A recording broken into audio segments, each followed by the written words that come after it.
Oi galera, meu nome é Dil Gonçalves, eu sou professor e escritor. Hoje estamos aqui para falar sobre mitologia grega. Mas antes, deixa eu tomar um golinho de água para hidratar as palavras. Depois a gente conversa. Antes, porém, de entrar na mitologia grega em si, quero falar um pouquinho sobre o maior mitólogo do mundo, que é o cara chamado Joseph Campbell. Ele é autor desse livro aqui, certo? Que fala sobre a mitologia. A importância desse livro aqui é o seguinte, embora ele seja um livro que é consultado por várias pessoas que são pesquisadores, portanto é um livro que está dentro do mundo teórico, mas ele não é um livro teórico. É uma entrevista que Campbell concedeu a um Bill Morris no rancho Skywalker de George Lucas. Então eles foram para lá, entrevistaram, conversaram vários dias, e dessa conversa surgiu então esse livro aqui, que na verdade é um diálogo, é uma entrevista. É um livro maravilhoso. Durante a nossa conversa hoje eu vou falar mais um pouquinho sobre dois conceitos que ele dá, inclusive o conceito de mito e sobre a saga dos heróis. Agora vamos passar para o outro cenário, onde nós vamos falar sobre mitologia grega, ok? Toda vez que nós falamos de mitologia, vem sempre a pergunta: o que é mitologia? É claro que é uma definição bastante complexa e eu vou pedir licença para trazer a definição que Joseph Campbell traz. Campbell acredita que os mitos se relacionam aos deuses, à natureza e à sociedade. O que é um mito? O mito, a definição de dicionário seria história sobre deuses. Isso obriga a pergunta seguinte: o que é um deus? Um deus é uma personificação de um poder motivador ou de um sistema de valores que funciona para a vida humana e para o universo, os poderes do seu próprio corpo e da natureza. Os mitos são metáforas da potencialidade espiritual do ser humano e os mesmos poderes que animam a nossa vida animam a vida do universo. Então eu acho bonito isso. Os mitos são metáforas da potencialidade humana. Ele era um grande orientador de George Lucas, fala sobre a saga do herói. Quando nós vemos filmes ou lemos livros, nós acabamos viajando junto com os heróis. Ele diz o seguinte: além disso, não precisamos correr sozinhos o risco da aventura, pois os heróis de todos os tempos a enfrentam antes de nós. O labirinto é conhecido em toda a sua extensão. Temos apenas de seguir a trilha do herói, e lá, onde teríamos de encontrar algo abominável, encontramos um Deus. E lá, onde poderíamos matar alguém, mataremos a nós mesmos. Onde imaginávamos viajar para longe, iremos ter ao centro da nossa própria existência. E lá, onde pensávamos estar sós, estaremos em companhia do mundo. Então esse é um pouquinho do Joseph Campbell no livro O Poder do Mito, que você pode encontrar facilmente. Agora vamos passar para um outro cenário. Neste cenário, estamos aqui trazendo a metáfora da geladeira. Por quê? O conhecimento nunca fica congelado, o conhecimento fica preservado, ele nunca vai embora. Mais adiante, quando falarmos de Cassandra, a filha de Príamo, nós vamos falar um pouquinho dessa questão do conhecimento que não pode ser tirado. E aqui nós vamos trazer preservadinho a mitologia grega. E dentro da mitologia grega nós vamos falar da origem dos deuses. A origem dos deuses é imensa. Dizem que no início era o caos, e o caos era uma massa informe, e do caos nasceu Gaia. Gaia seria a terra. A palavra Gaia acabou evoluindo para a palavra Geia, ou Gel. Por isso que todas as palavras ligadas à terra começam com Gel. Geografia, geometria, geologia, ok? Gaia, toda vez que ela tinha um filho, o Urano pegava e levava para o Tártaro, porque ele tinha medo de perder o poder.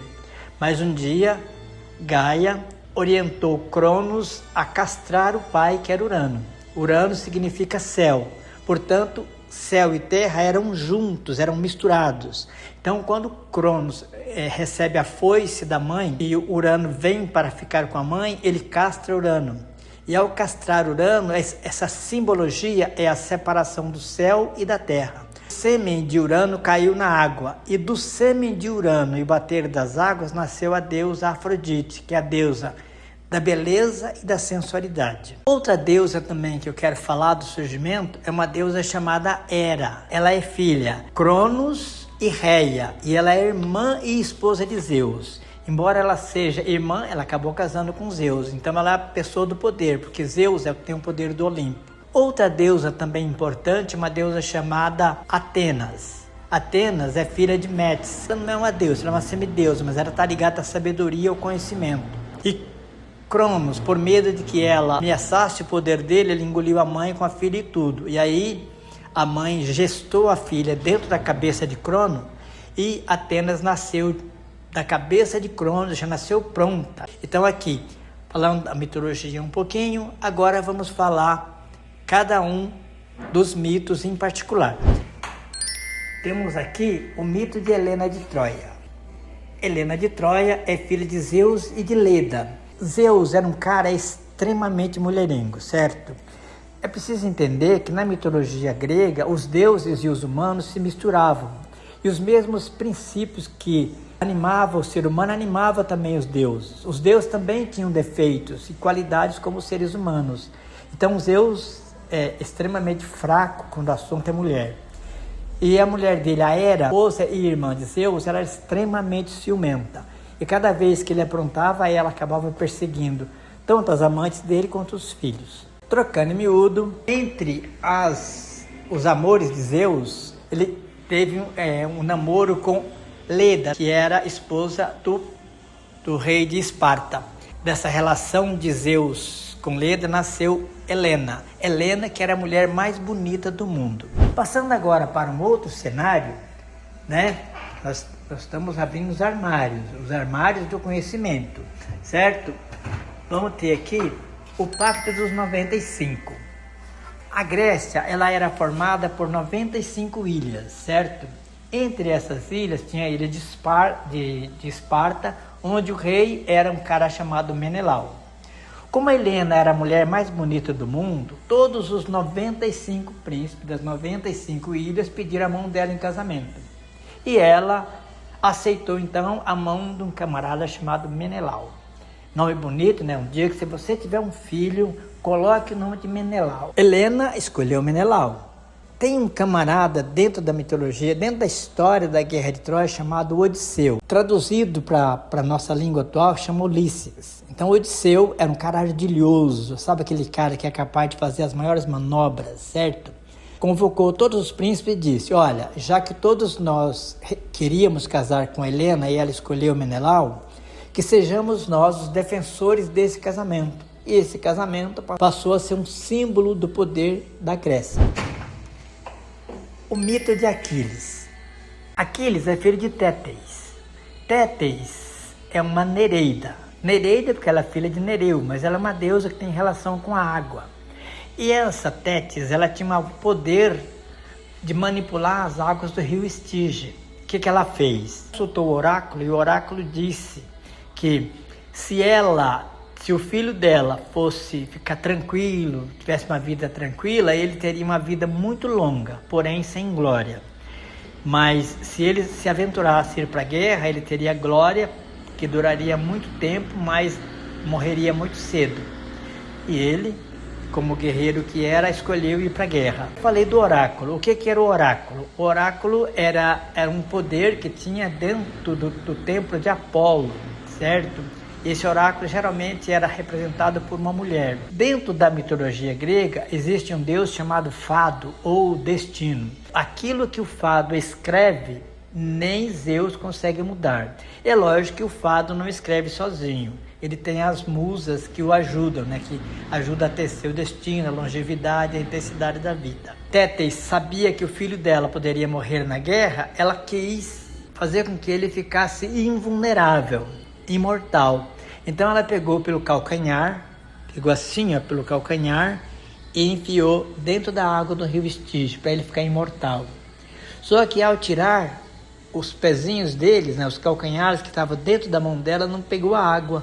Portanto, aquele lugar ficou vulnerável. Então, o único ponto vulnerável que Aquiles tinha era o calcanhar. Por isso tem a expressão, né, calcanhar de Aquiles, ou seja, o ponto fraco. Como Tétis era uma Nereida e casou com Peleu, que era o pai de Aquiles, no dia do casamento dela, tem uma outra deusa que é chamada de a deusa da discórdia. E a deusa da discórdia, ela convidou todo mundo, menos a deusa da discórdia. De que a discórdia fez? A discórdia tinha o pomo da discórdia, que é uma maçã de ouro com o nome, a mais bela. E o que a discórdia fez? Foi até o casamento, mesmo sem ser convidada, e deixou plantada lá a maçã. Os deuses ficaram empavorosos, porque jamais uma Nereida, como era o caso de Tétis, poderia ser a mais bela. Então a mais bela poderia ser Hera, que era a esposa de Zeus, Afrodite, que era a deusa mais sensual do mundo, ou Atenas, que era a deusa da sabedoria e da guerra. Só que eles, os deuses, eles entenderam que eles não tinham competência para julgar quem era mais bela. Eu vou fechar esse armário aqui e vou abrir este fogão aqui. Por que eu vou abrir? Porque aqui tem o mito de Paris. Por que eu estou colocando aqui? Porque Paris foi o responsável pelo incêndio de Troia. Como é que Paris nasceu? A esposa de Príamo, rei de Troia, tinha 49 filhos. Quando ia nascer o filho de número 50, ela teve um sonho que uma mulher vestida de branco, com uma tocha na mão, passava pela cidade de Troia, incendiando a cidade.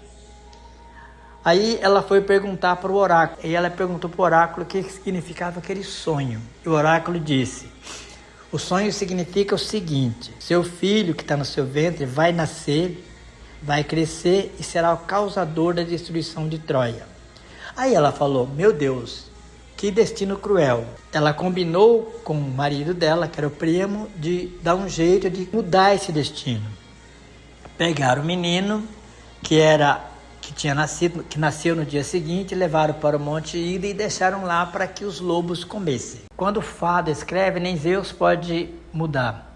E aquele menino foi salvo lá no Monte Ida e acabou um dia depois de moço voltando para a cidade de Troia e foi reconhecido pela Cassandra. A Cassandra é uma história à parte. Quando Paris estava moço e veio para a cidade de Troia, Cassandra falou para o pai dela: aquele rapaz é o menino que vocês levaram para o Monte Ida.